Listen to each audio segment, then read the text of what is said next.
We're done, James. You crossed a line no mother could forgive. Sable Monroe's voice sliced through the dusk as she gripped her 4-year-old son Noel's hand, storming out of Whitmore Enterprises' glass doors. The brilliant black strategist's eyes blazed with resolve. Behind her, billionaire James Whitmore, her white husband, stumbled after her, his desperate pleas fading into the evening. Just moments before, Sable had caught James striking Noel for an asthma-induced cough that disrupted his work. Her heart shattered, but her spirit roared. What drove this powerhouse to abandon a life of wealth? What betrayals fueled her fury? And how would she transform pain into triumph? Stay tuned for a story of courage and cunning that'll leave you stunned. Subscribe for our latest videos and share. Where are you watching from? Don't miss how Sable rewrites her destiny in ways James never imagined. We're done, James. You crossed a line no mother could forgive. Sable Monroe's voice, sharp as a blade, pierced the twilight air outside Whitmore Enterprises' towering glass facade. Her hand clutched her 4-year-old son, Noel's trembling fingers, as she marched forward, her heels clicking defiantly against the pavement. The weight of her words hung heavy, a guillotine dropping on the life she'd fought to preserve.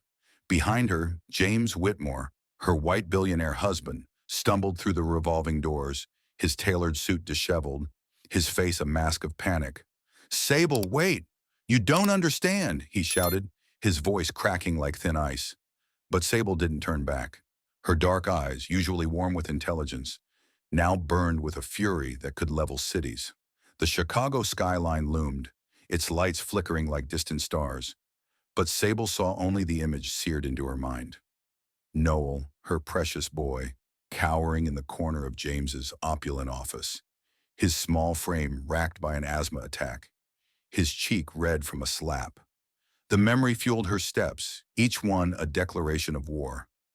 Noel's labored breaths, shallow and ragged, tugged at her heart as she tightened her grip on his hand.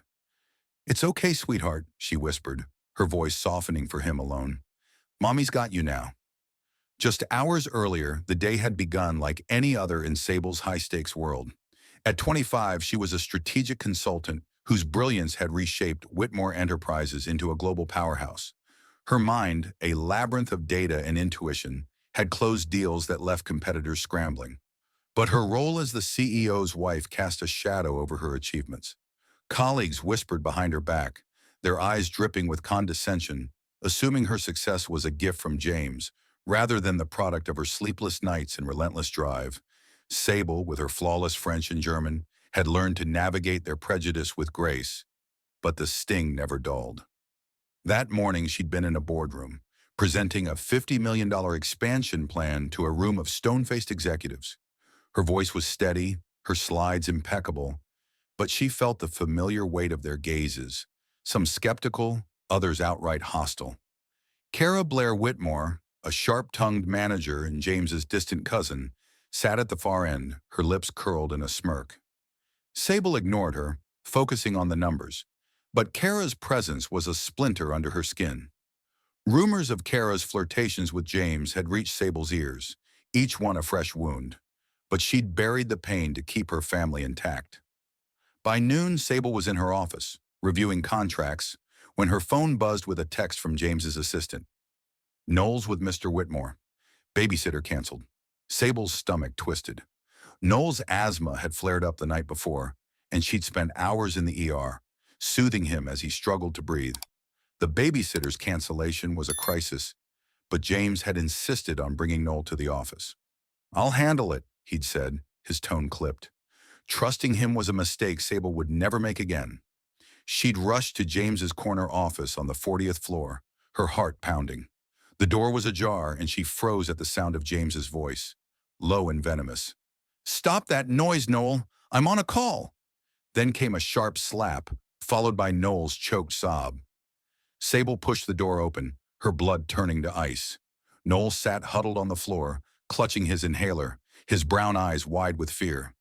James stood over him, his hands still raised, his face twisted in frustration. The room spun as Sable's world shattered. "What the hell are you doing?" Sable's voice was a whip, cracking through the silence. James flinched, his hand dropping as he turned to face her. "Sable, he was disrupting." Disrupting? She cut him off, stepping between him and Noel. He's your son, James. He's sick. She knelt beside Noel, pulling him into her arms, her fingers brushing the red mark on his cheek. His small body trembled and she whispered, "Breathe, baby, slow and steady." Her hands shook as she administered his inhaler, her mind racing with a single thought. This ends now, James stammered, his charm replaced by desperation. It was a mistake, Sable. I'm under pressure. The Tokyo deal's falling apart. But his excuses were hollow, each word a nail in the coffin of their marriage. Sable stood, Noel cradled against her chest, and faced the man she'd once loved. You've cheated. You've lied. And I stayed for him, she said, nodding at Noel. But this is unforgivable. Her voice was steel, forged in years of swallowed pain. The office, with its mahogany desk and panoramic views, felt like a cage. Sable's eyes flicked to the framed photo on James's desk. Their wedding day, her smile radiant, his arm possessive. She'd been 20 then, dazzled by his promises. Now at 25, she saw him for what he was, a man who built his empire on her brilliance and broke her heart with his cruelty. The photo mocked her, a reminder of the life she was about to destroy. "Security!" James barked into his phone, his face reddening. "Escort my wife out." He thought he could control her, humiliate her into submission. But Sable was no longer the naive girl he'd married. She straightened, her chin high, and walked past him, Noel's hand in hers. The elevator ride down was silent, save for Noel's soft whimpers. "Why did Daddy hit me?" he asked, his voice small. Sable's heart cracked, but she forced a smile. "Because he's lost, sweetheart. But we're not." As they stepped into the lobby, the glass doors loomed like a portal to freedom. Sable's mind was already racing, calculating her next move. James's footsteps echoed behind her, his voice pleading, but she didn't falter. Outside, the city buzzed with life, oblivious to the war she just declared. "Sable, please," James called, his desperation raw. She paused just long enough to deliver her final blow. "You'll regret this, James. Not because I'll destroy you, but because you destroyed us."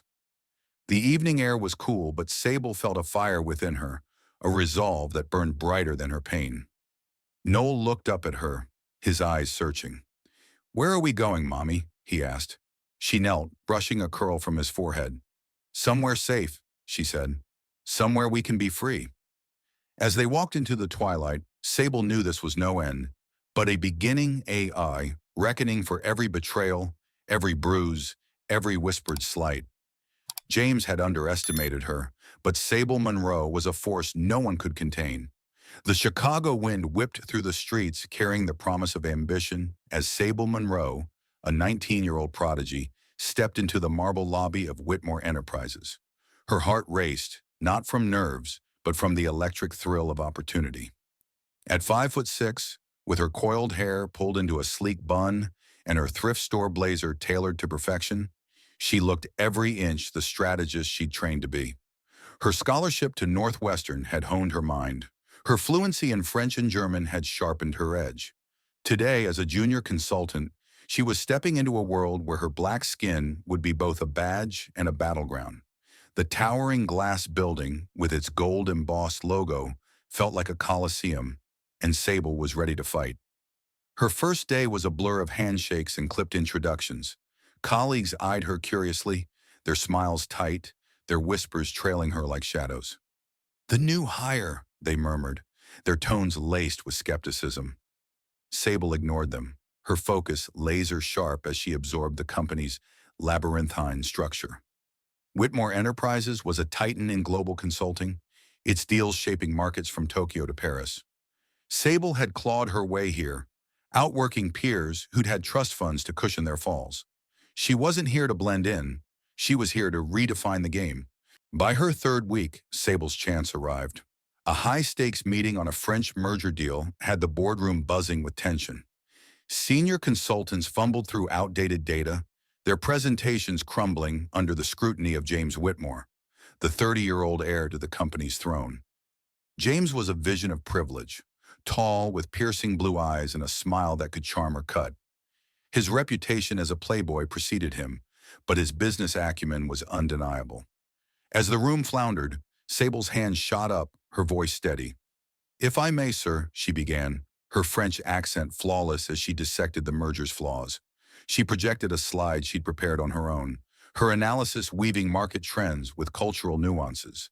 The room fell silent, then erupted in murmurs of awe. James leaned forward, his gaze locking onto hers.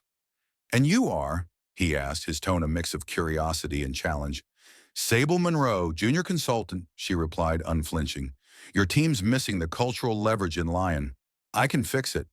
Her boldness hung in the air. A dare. James's lips twitched into a smile, and Sable felt the weight of every eye in the room. Some were impressed, others resentful.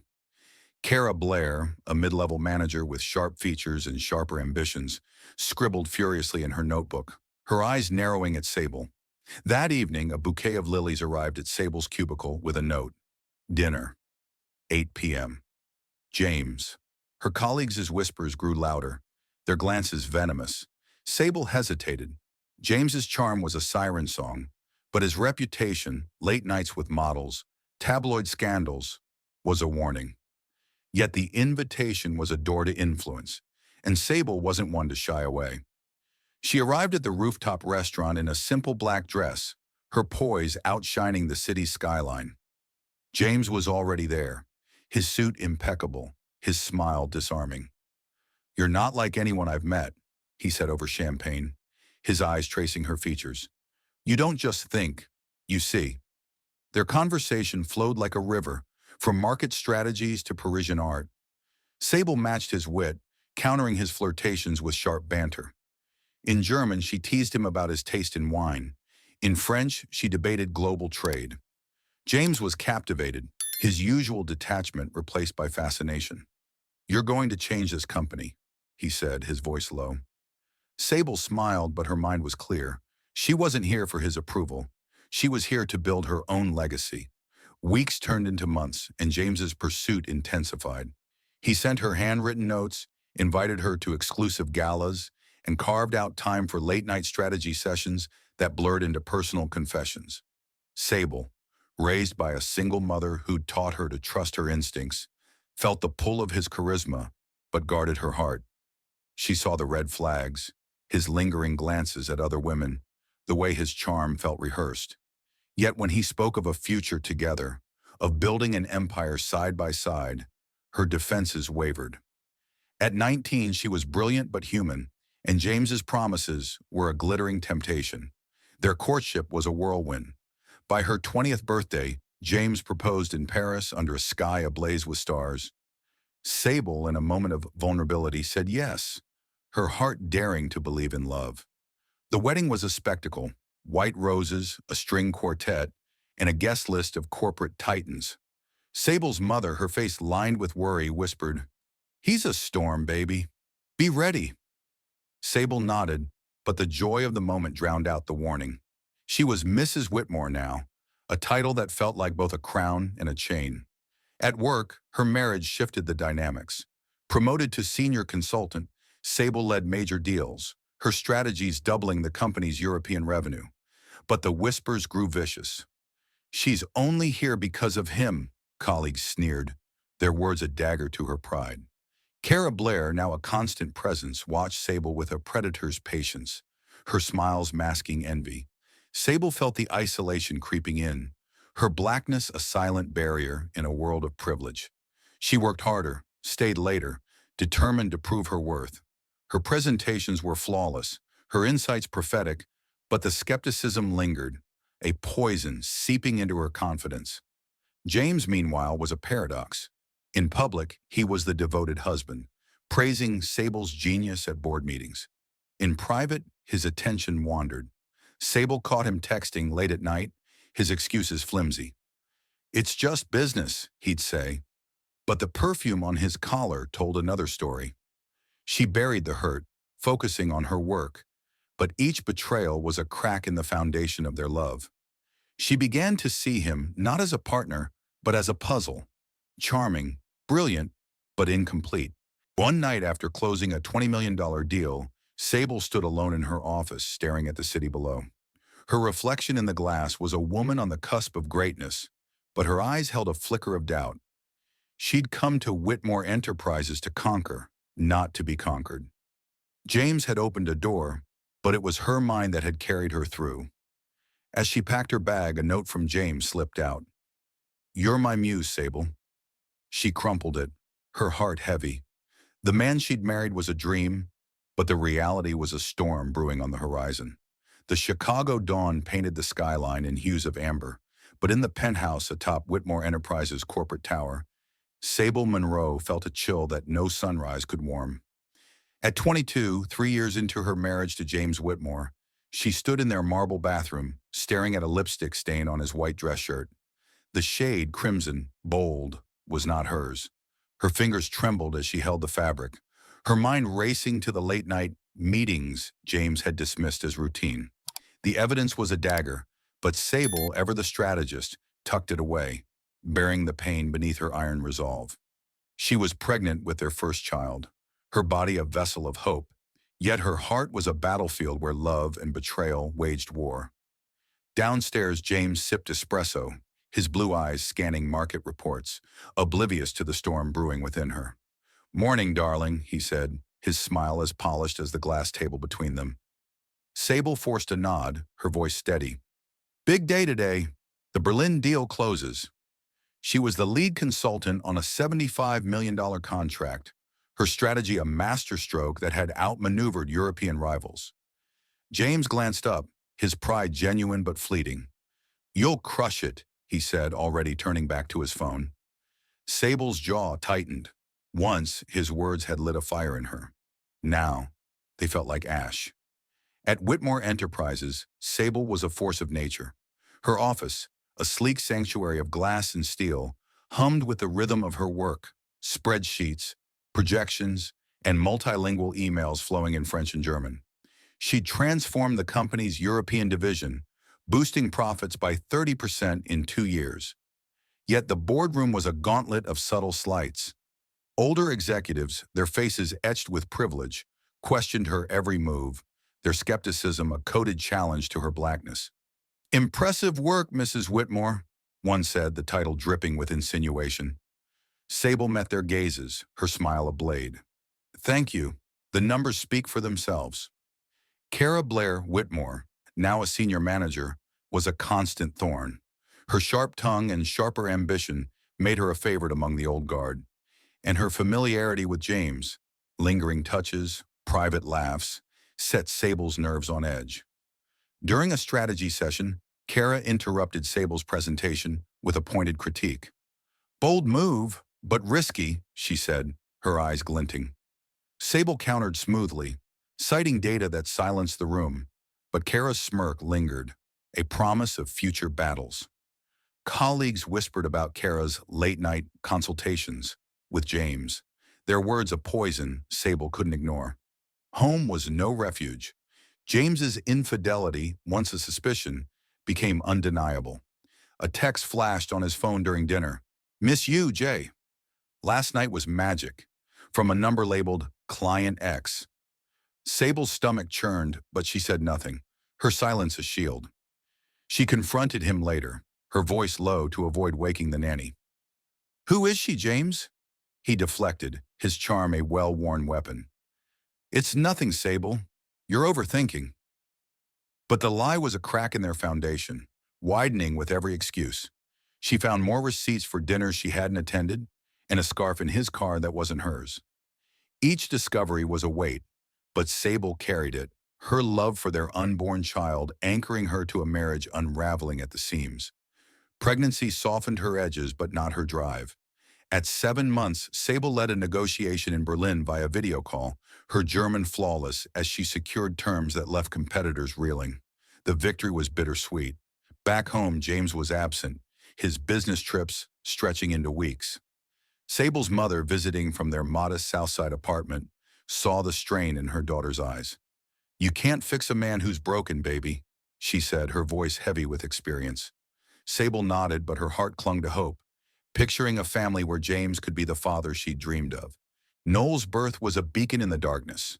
Sable held her son, his tiny fingers curling around hers, and felt a love so fierce it eclipsed her pain. James, for a moment, was the man she'd married, teary-eyed, promising to be better. He gifted her a diamond necklace, its weight cold against her skin. "For our family," he said.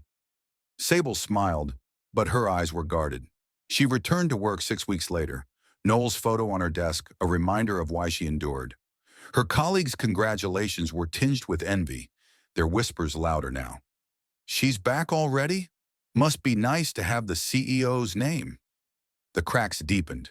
James's temper flared at home, his stress from a faltering Asian deal spilling over. He snapped at Sable over trivialities, her late nights, her focus on Noel. "You're not the only one under pressure," he said, his voice cutting. Sable absorbed it, her silence a strategy to keep peace. But peace was a mirage. One night she found him in his study, a glass of whiskey in hand, his phone buzzing with another message from client X. She didn't confront him this time. Instead, she memorized the number, her mind already filing it away like evidence in a case she hadn't yet decided to prosecute. At work, Sable's brilliance was her armor. She closed a $100 million deal with a London firm, her presentation a symphony of logic and persuasion. The board applauded, but their praise felt hollow, their eyes still questioning her place. Kara, ever watchful, made a backhanded compliment. "Not bad for someone juggling motherhood." Sable's smile was ice.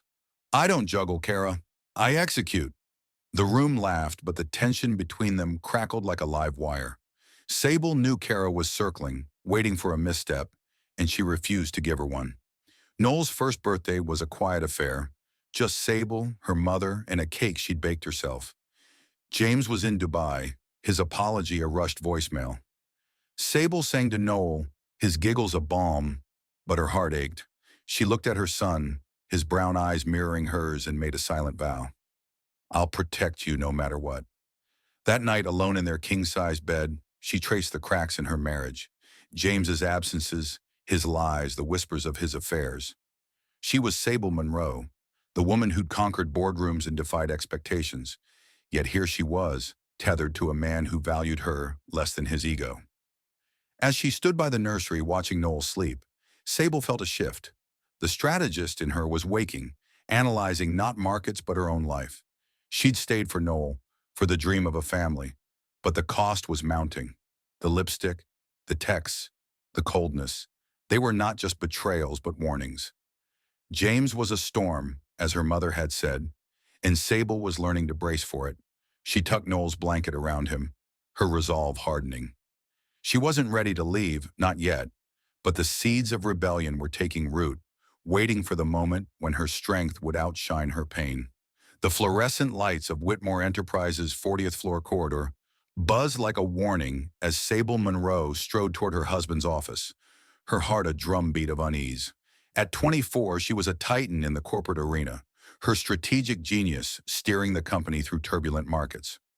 But the weight of her personal life, James's infidelity, the whispers of colleagues, the strain of motherhood, pressed against her like a storm cloud. It was late afternoon, and a text from James's assistant had jolted her. "Noel's with Mr. Whitmore. Babysitter canceled." Sable's pulse quickened.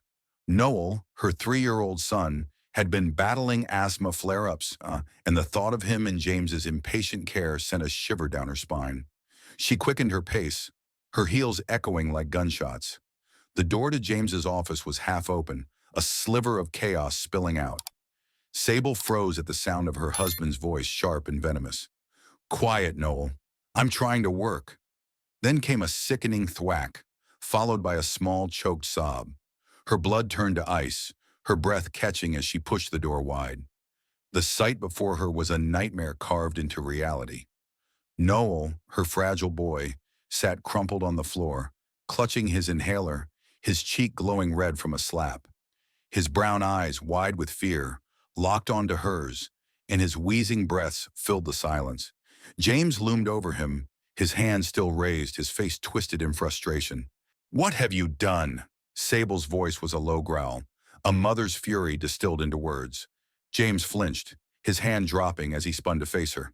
"Sable, he was coughing, disrupting my call." Disrupting, she snapped, rushing to Noel's side. She knelt, pulling him into her arms, her fingers brushing the angry mark on his cheek. His small body trembled, and she whispered, "Breathe, baby. Mommy's here." Her hands steadied his inhaler, guiding his shaky breaths, but her eyes burned into James, a silent vow of retribution. The office, with its sleek mahogany desk and floor-to-ceiling windows, felt like a prison. James stammered, his charm crumbling under her gaze. "It was a reflex, Sable. The Tokyo deal's falling apart, and he wouldn't stop." "He's 3, she roared, her voice shattering the air. "He's sick, James. Your son." Noel clung to her, his sobs muffled against her chest. Sable's mind raced, piecing together the horror. James, stressed and self-absorbed, had struck their child for an illness he couldn't control. The betrayal cut deeper than his affairs, a wound that bled trust and love. She stood, Noel cradled in her arms, her body a shield between him and the man she'd once vowed to love. "You've lied, you've cheated, and I stayed," she said, her voice steady but laced with venom. "But this is where you lose us." James's face paled, his hands reaching out. "Sable, please, it won't happen again." But his words were hollow, a desperate plea from a man who'd mistaken her patience for weakness. She saw him now, not as the charismatic CEO who'd swept her off her feet, but as a coward who preyed on the vulnerable. Sable's eyes flicked to the office around her, a monument to James's ego. A framed photo on his desk, her, James, and newborn Noel, mocked her, a relic of a dream she'd clung to. She'd built this empire alongside him, her strategies fueling his success, yet he'd repaid her with betrayal, and now this unforgivable act. The whispers of colleagues echoed in her mind, their sneers about her privileged role as Mrs. Whitmore. She'd fought their prejudice with brilliance, but James's cruelty was a battle she hadn't prepared for. "Get out of my way," she said, her voice cold as she moved toward the door. James stepped forward, his hand grazing her arm. "Sable, let's talk." "Don't touch me," she hissed, her eyes blazing. Noel whimpered and she softened her tone for him. "It's okay, sweetheart. We're leaving." James's assistant, hovering nervously in the doorway, averted her gaze, and Sable caught a glimpse of Cara Blair Whitmore lingering in the hall, her lips curled in a faint, predatory smile. Cara's presence, always a splinter, now felt like a threat, but Sable had no time for her games. The elevator ride down was a descent into clarity. Noel's breathing steadied, but his small voice broke her heart. "Why's Daddy mad?" he asked, his eyes searching hers. Sable swallowed the lump in her throat, forcing a smile. "He's not mad at you, baby. He's just lost." But inside, her mind was a war room, strategizing her next move. She'd endured James's affairs, the lipstick stains, the late-night texts, all for Noel's sake. But this act of violence was a line crossed, a declaration that her son's safety trumped her marriage. As they reached the lobby, the glass doors gleamed like a gateway to freedom. James's voice echoed from the stairwell, frantic. "Sable, wait!" She didn't pause, her steps resolute. Outside, the Chicago dusk wrapped around them, the city's pulse a stark contrast to the chaos within her. Noel's hand was warm in hers, a tether to her purpose. She hailed a cab, her mind already mapping the hours ahead, packing, finding a hotel, protecting her son. James burst through the doors, his face a mix of desperation and arrogance. "You can't just leave," he shouted. Sable turned, her gaze ablade. "Watch me," she said, her voice low and lethal. "You hurt my son, James. You'll pay for that, not with money, but with everything you've built." The cab door slammed shut, cutting off his protests. As the city blurred past, Sable held Noel close, his head resting against her shoulder. Her heart ached, but her resolve was iron. She was Sable Monroe, the woman who'd conquered boardrooms and defied odds. James had underestimated her, but she was no longer his muse or his victim. The cab's hum was a lullaby, and Noel's eyes fluttered closed, his inhaler clutched in his small hand. Sable's mind, however, was ablaze. She thought of Cara, her smug presence a puzzle piece she couldn't yet place. She thought of the colleagues who'd sneered at her, their prejudice a constant weight. But most of all, she thought of Noel, her reason to fight. This wasn't the end, but a reckoning. James had shattered their family, but Sable would rebuild it, brick by brick, with a strength he could never comprehend. The Chicago night swallowed the taxi's taillights as Sable Monroe held her 3-year-old son Noel close, his shallow breaths a metronome of her resolve. The city's neon pulse flickered outside, but inside the cab, Sable's world was a tempest. She just walked out of Whitmore Enterprises, leaving her husband James Whitmore shouting after her in the dusk. His unforgivable act, striking Noel for an asthma-induced cough, had shattered the fragile threads of their marriage.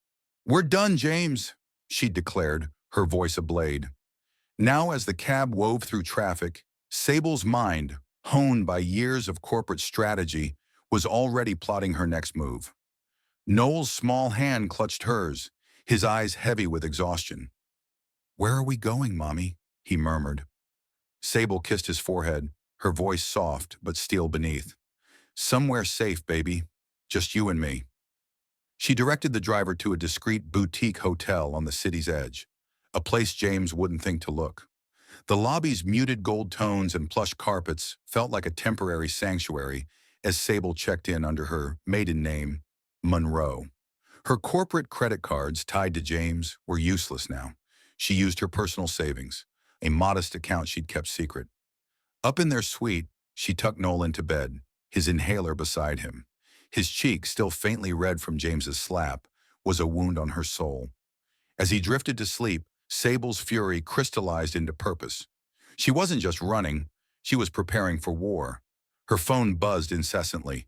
James's calls, voicemails pleading for forgiveness. "Sable, I messed up. Come home," he urged in one, his voice slick with desperation. She deleted them all, and her heart hardened. But a new message, from an unknown number, caught her eye. "You'll regret this, Mrs. Whitmore." The words sent a chill down her spine. But Sable's mind was a fortress. She saved the text, her strategist's instinct kicking in. Someone was watching, and she needed to know who. By midnight, settled in the hotel's dimly lit lounge with a laptop she'd grabbed from her office, Sable began to unravel the day's chaos. Her thoughts drifted to Kara Blair Whitmore, the senior manager whose smug presence had haunted the office halls. Kara's lingering glance as Sable left with Noel had been predatory, a signal of something deeper. Sable's memory snagged on a moment earlier that week. She'd overheard Kara on a call in the break room, her voice low and cryptic. "The funds are diverted. He's distracted. Trust me," Kara had said, unaware of Sable's presence. At the time, Sable had dismissed it as corporate maneuvering, but now it felt like a clue. She opened her laptop, connecting to the hotel's Wi-Fi, and began digging. Her access to Whitmore Enterprises servers was still active. James hadn't thought to revoke it in his panic. She scanned Kara's recent emails, her fingers flying across the keys.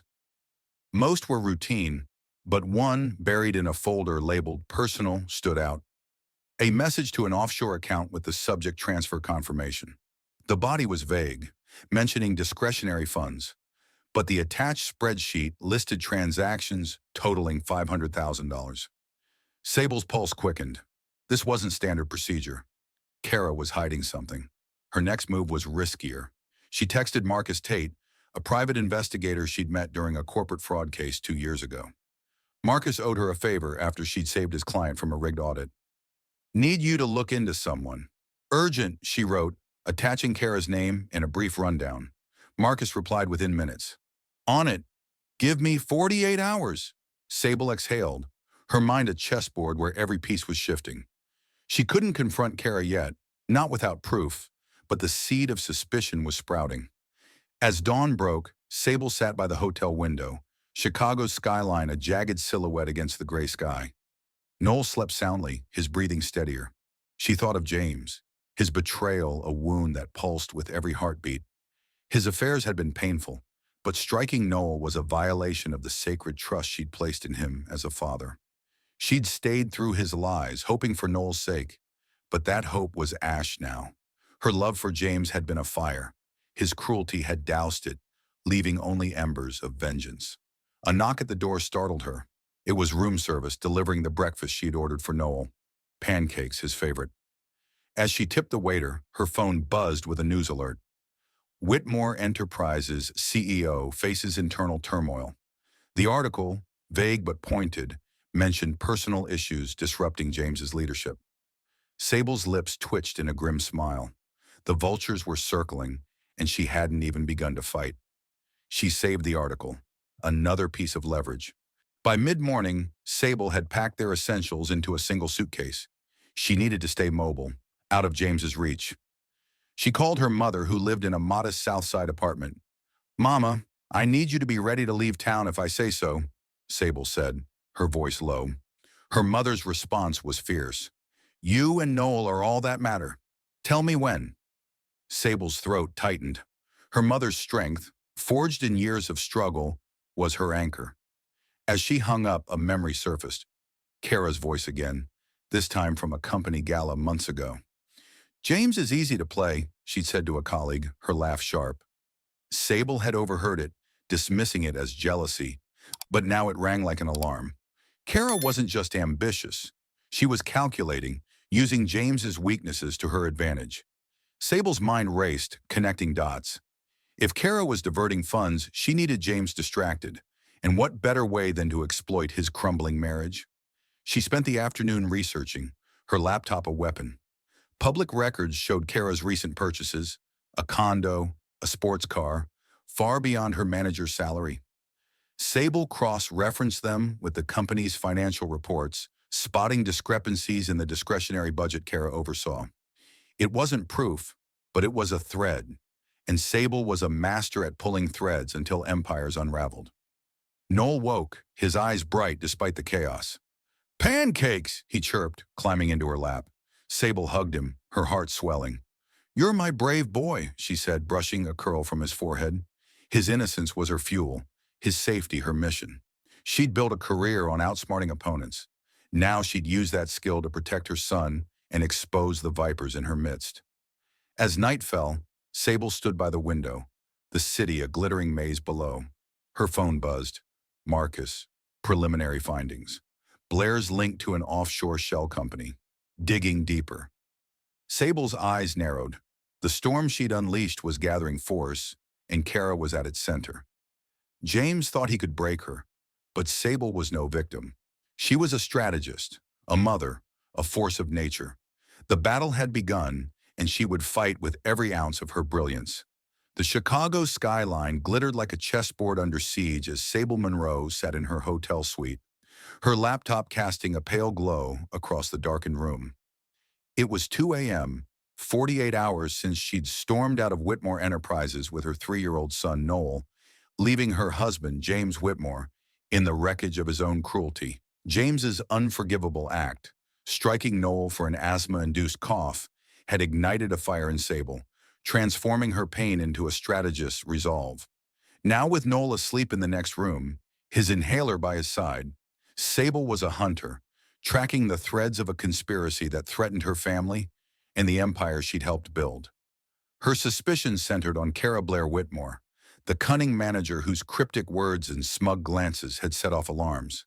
Sable's mind, a labyrinth of logic and instinct, was unraveling a scheme that could destroy everything James held dear. Her phone buzzed, a message from Marcus Tate, the private investigator she'd enlisted. "Got something big. Call me." Sable's pulse quickened as she dialed, her voice low to avoid waking Noel. "Talk to me, Marcus," she said, her tone clipped. His voice crackled with urgency. "Kara Blair's been siphoning money from Whitmore Enterprises. $2.5 million over 18 months, funneled through a shell company in the Caymans. She's using James's access codes to cover her tracks."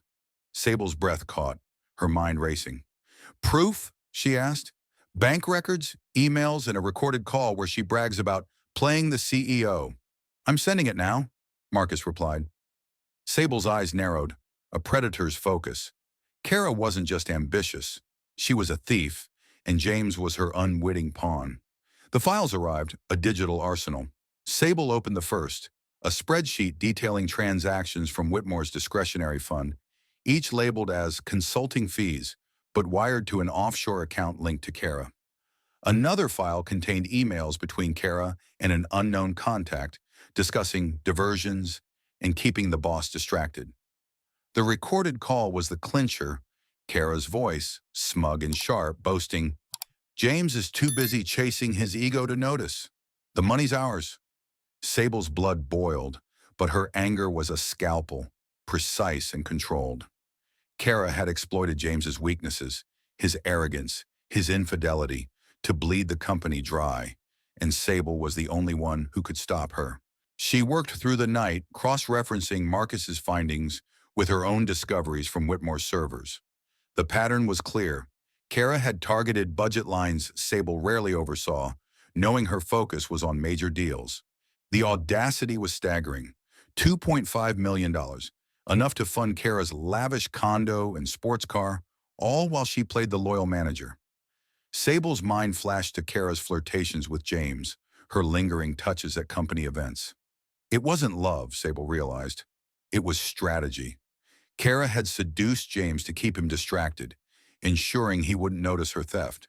The betrayal stung, but Sable's priority was Noel, not her broken heart. By dawn, Sable had compiled a dossier, irrefutable evidence of Kara's embezzlement, complete with timestamps and account numbers.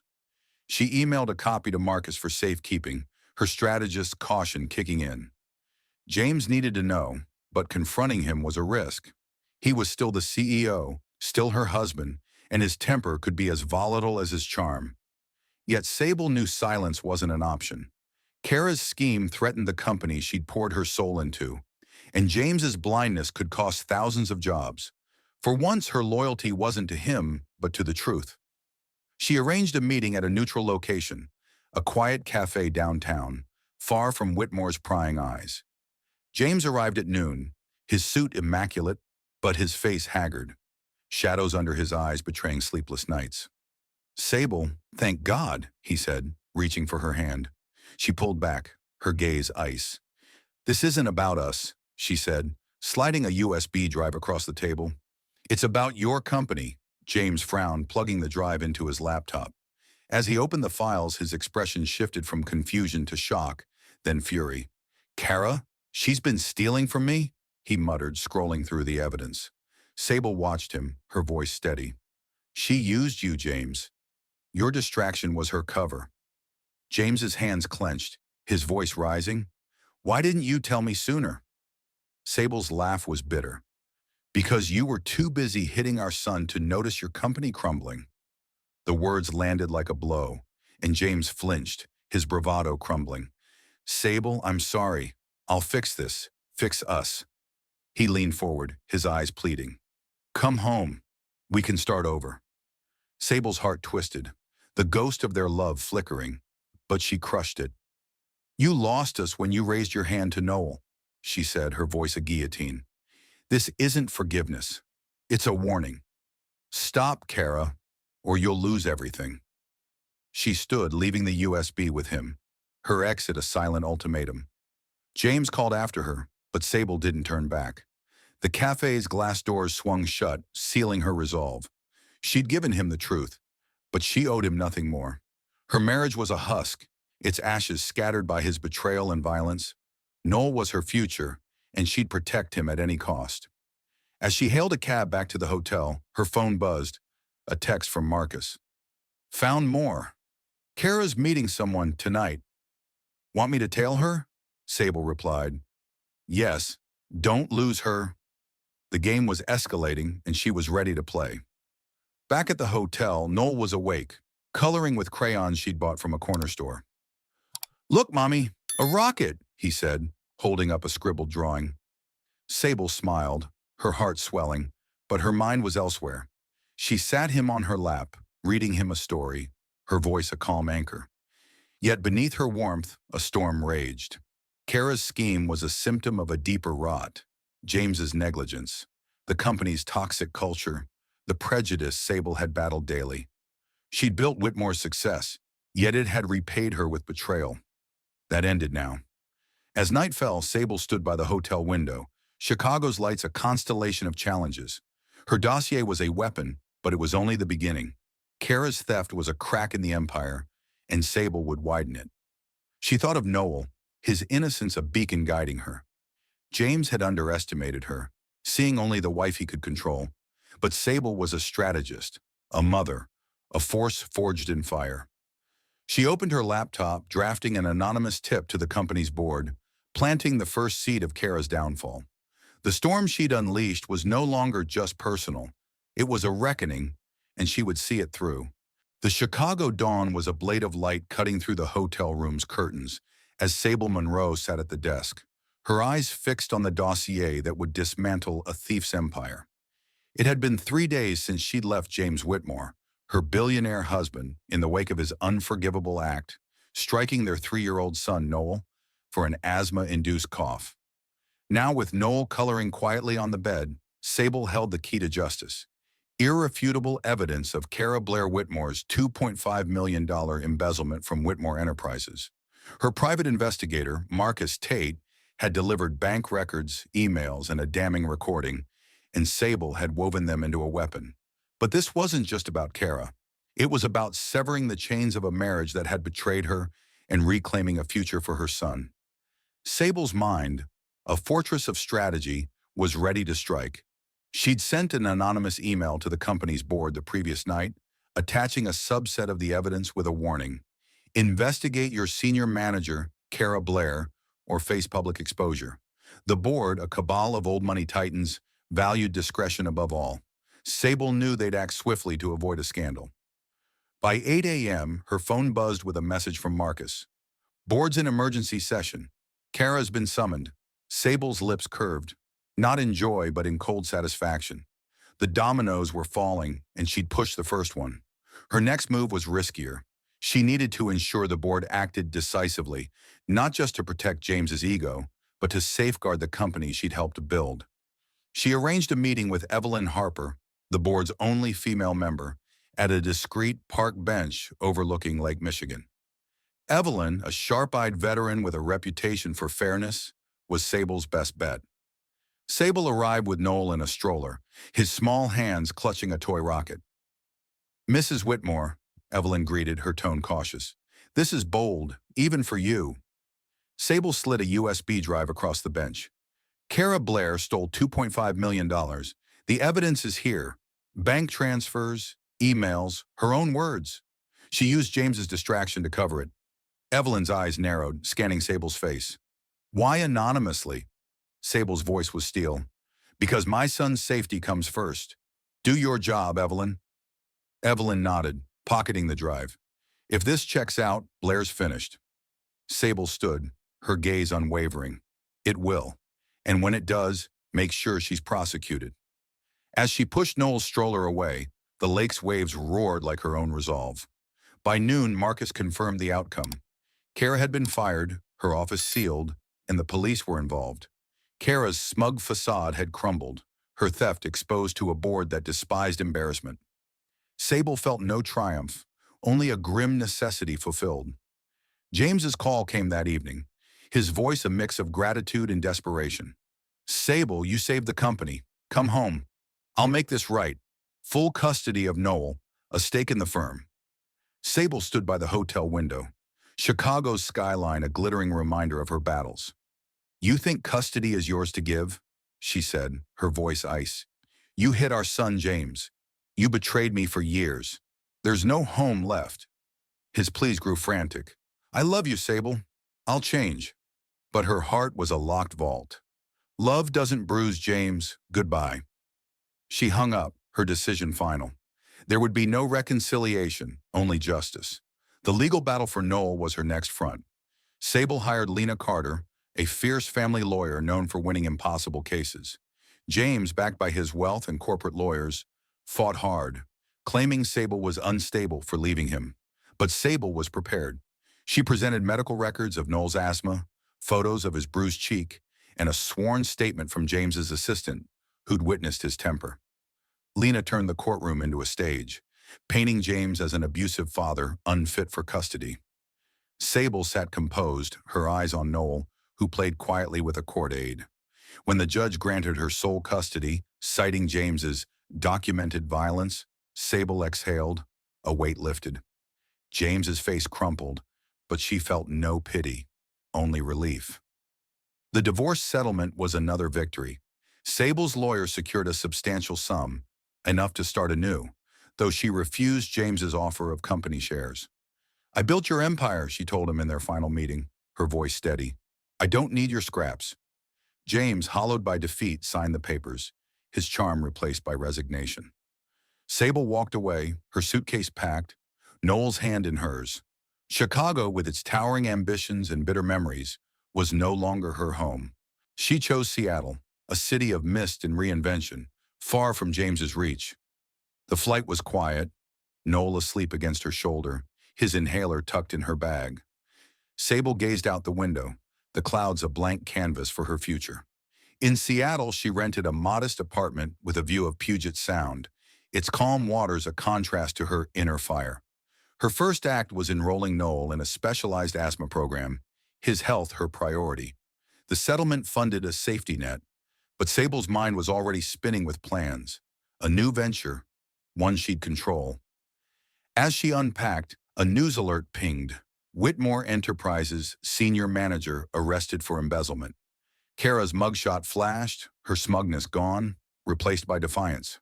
The article detailed her $2.5 million theft, crediting an anonymous whistleblower. Sable's lips twitched. Justice wasn't sweet. It was necessary, a foundation for her rebirth.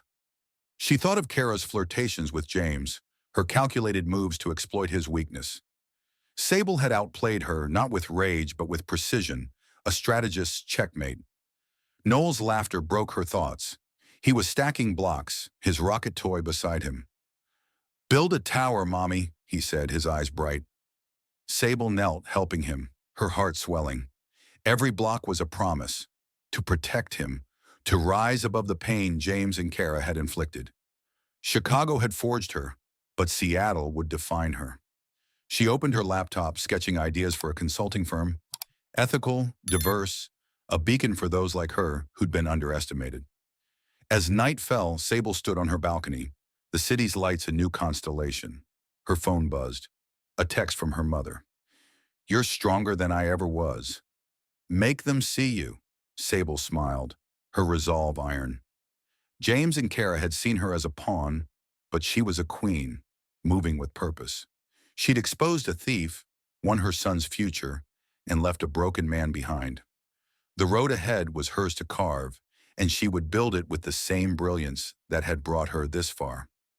The Seattle mist curled around Sable Monroe like a whispered promise as she stood outside her new apartment, the salty breath of Puget Sound mingling with the city's pulse. It had been 3 months since she'd left Chicago, her billionaire husband James Whitmore, and the toxic empire of Whitmore Enterprises behind. The memory of James striking their 3-year-old son, Noel, for an asthma-induced cough still burned, but Sable had transformed her pain into a forge, crafting a future free of his shadow. At 24, she was no longer the betrayed wife or the underestimated strategist. She was a phoenix, rising in a city that felt like a blank canvas.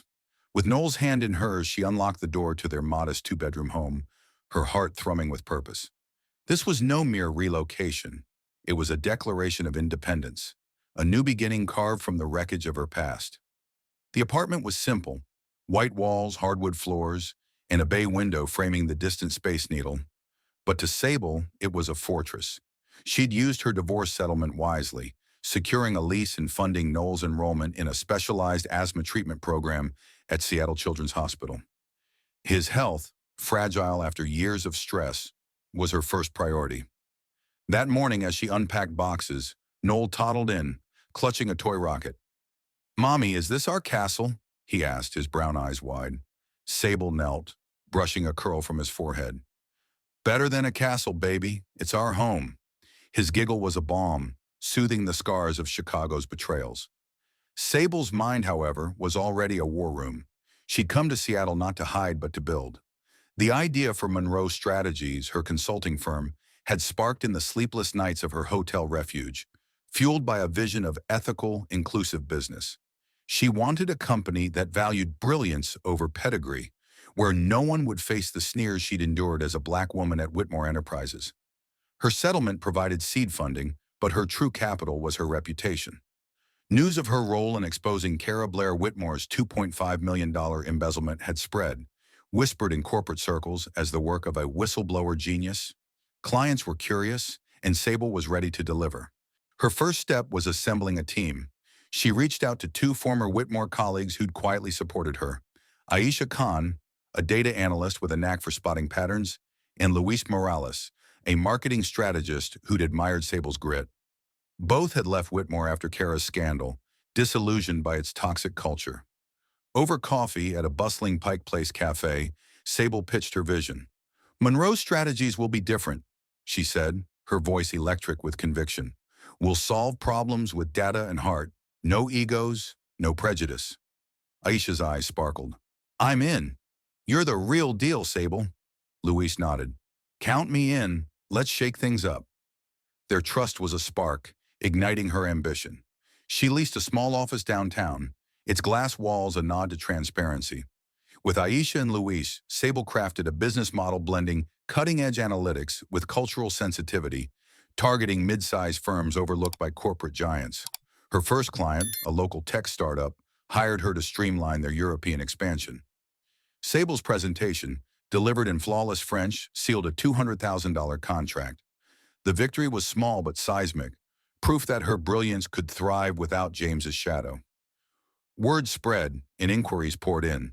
Healthcare firms, green energy companies, even a nonprofit seeking diversity strategies. Sable's inbox became a battlefield, each email a chance to redefine her legacy.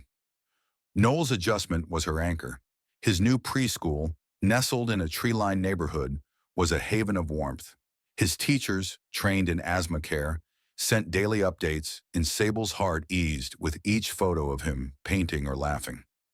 One evening, as she tucked him into bed, he showed her a drawing, a rocket soaring past stars labeled Mommy's Ship. "You're gonna fly high, right?" he asked, his voice soft. Sable's throat tightened. "Higher than the moon, baby," she said, kissing his forehead. His faith was her fuel, a reminder that every deal she closed was for him. Challenges loomed, though. Seattle's corporate scene, while progressive, wasn't immune to skepticism. Some clients hesitated, their questions veiled in bias. "You're young for a CEO, aren't you?" Or, "How'd you land that Whitmore gig?" Sable met their doubts with results, her strategies doubling one client's revenue in 6 weeks. Her blackness, once a barrier, became a badge. She spoke at a local women's business forum, her story of resilience drawing a standing ovation. "I didn't climb the ladder," she told the crowd. "I built my own." The applause echoed, a validation she'd never needed but welcomed. James's absence was a ghost. He'd stopped calling after the divorce, his empire faltering without Sable's strategies. A news alert pinged one morning. Whitmore Enterprises loses major client amid leadership woes. Sable scanned the article, noting James's silence in the face of criticism. She felt no satisfaction, only a quiet detachment. He'd been her storm, but she'd sailed through it. Her focus was Monroe Strategies, where her team grew to 5, including a cybersecurity expert to protect their data. A lesson from Cara's digital deceit. One night, as rain tapped the apartment's windows, Sable reviewed her firm's first quarterly report.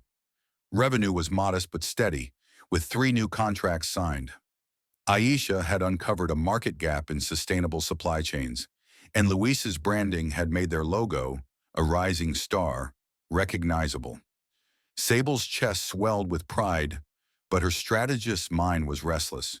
She needed a big win, a deal that would cement her place in Seattle's elite. A lead came unexpectedly. A biotech firm, facing a stalled IPO, sought her expertise. The stakes were high, $10 million in potential revenue. But Sable thrived on pressure. She prepared relentlessly, her nights a blur of research and mock pitches. The presentation, held in a sleek boardroom overlooking Elliott Bay, was her stage. She wove data with vision, her German fluency impressing the firm's European investors. When the CEO shook her hand saying, "You're hired," Sable's smile was a warrior's. The contract worth $1.2 million was her foothold, proof that Monroe Strategies was no fluke. Her team celebrated with takeout in their tiny office. laughter filling the air. To Sable, Aisha toasted, raising a soda, the boss who builds empires. As winter settled over Seattle, Sable stood on her balcony, the city's lights a constellation of possibilities. Noel slept inside, his rocket drawing taped to the fridge. Her phone buzzed, a message from her mother. "You're rewriting the stars, baby." Sable's eyes stung, but her resolve was iron. Chicago had broken her, but Seattle was her rebirth. She'd faced James's betrayal, Kara's deceit, in a world that doubted her. Yet here she was, a CEO, a mother, a force.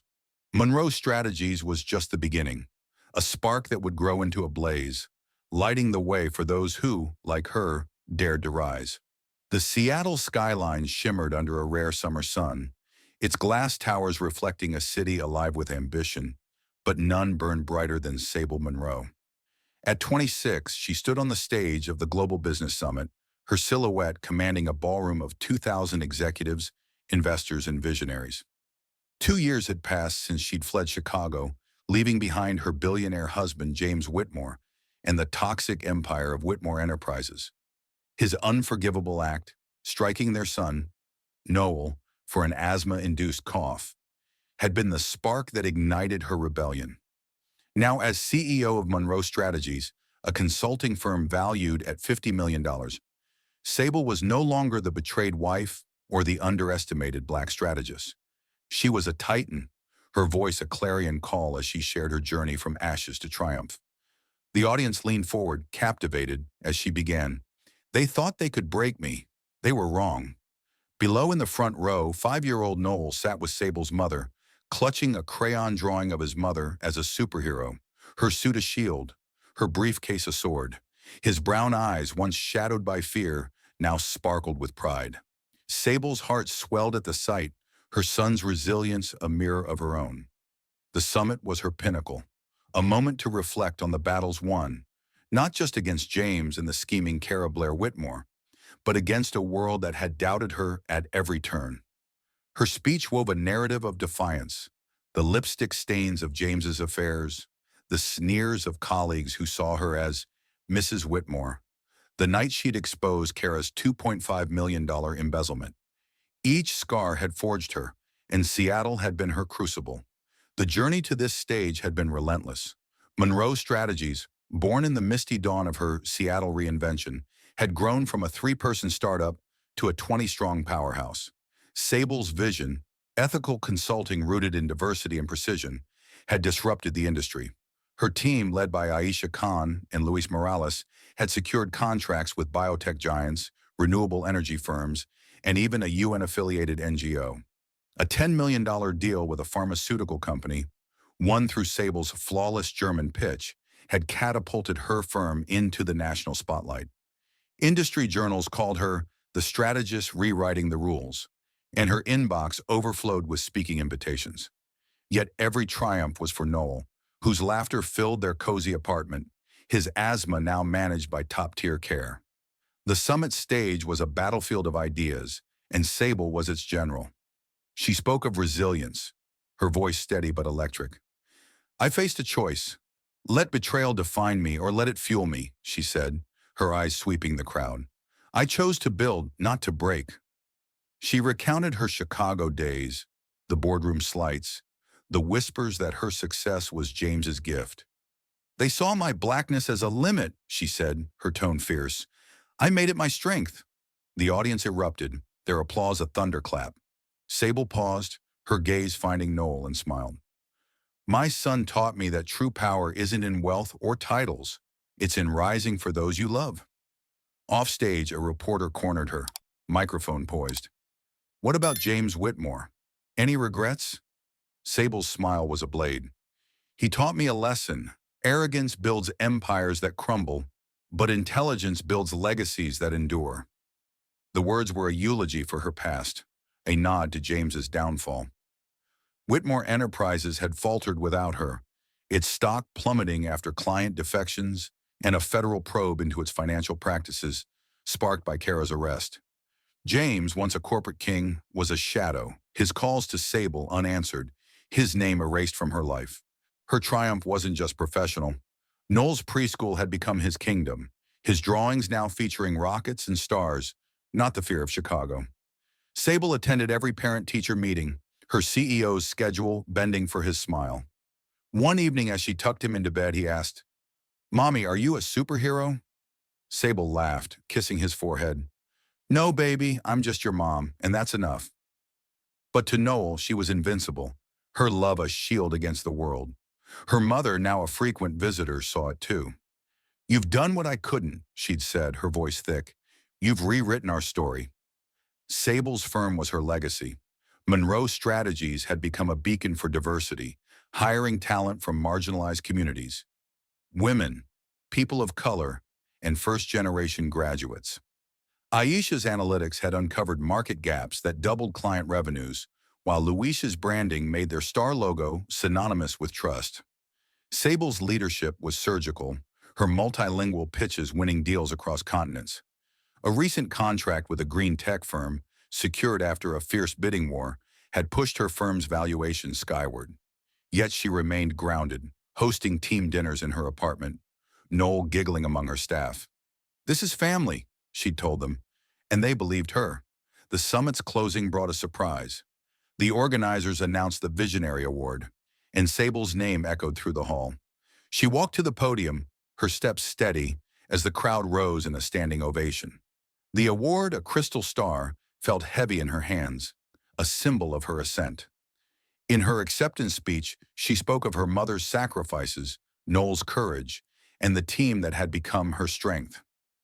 "This isn't my triumph," she said, her voice resonating. "It's ours, for every person told they don't belong." The applause was deafening, a wave that carried her forward. Backstage, Sable hugged Noel, his drawing pressed against her heart. "You were awesome, Mommy," he said, his voice muffled. Her mother wiped tears, whispering, "I always knew you'd shine." Sable's phone buzzed with messages, clients, colleagues, even a former Whitmore ally who'd once doubted her. One stood out, from Lena Carter, her lawyer. "Just heard, you're a legend." Sable smiled, but her mind was already on the future. New markets, bolder strategies, a world where Noel could dream without fear. As she left the summit, Seattle's dusk wrapped around her, the city's hum a song of possibility. She thought of Chicago, its towering ambitions now a distant memory. James and Kara had been storms, but Sable had weathered them, her brilliance a lighthouse. Whitmore Enterprises was a footnote, its collapse a cautionary tale. Sable's empire, built on integrity, was her revenge. Not a blade to wound, but a beacon to inspire. That night in their apartment, Sable sat by Noel's bed, reading him a story about astronauts. His eyes fluttered closed, his rocket toy in hand. She stepped onto the balcony, the city's lights a constellation of her victories. Monroe Strategies was thriving, but her true triumph was the life she'd crafted. Free, fierce, and hers. She'd faced betrayal, prejudice, and pain, yet emerged not just whole but radiant. As the stars blinked above, Sable knew her story wasn't just hers. It was a spark for anyone daring to rise. And she was only getting started. What a journey Sable Monroe has taken us on. From betrayal to triumph, proving that resilience and intelligence can rewrite any story. We'd love to hear your thoughts. What inspired you most about Sable's courage? Drop a comment below and share where you're listening from. Your voice matters. A huge thank you for joining us in this tale of strength and justice. Subscribe to catch our next story, where more heroes rise against the odds. Until then, keep shining, and we'll see you soon.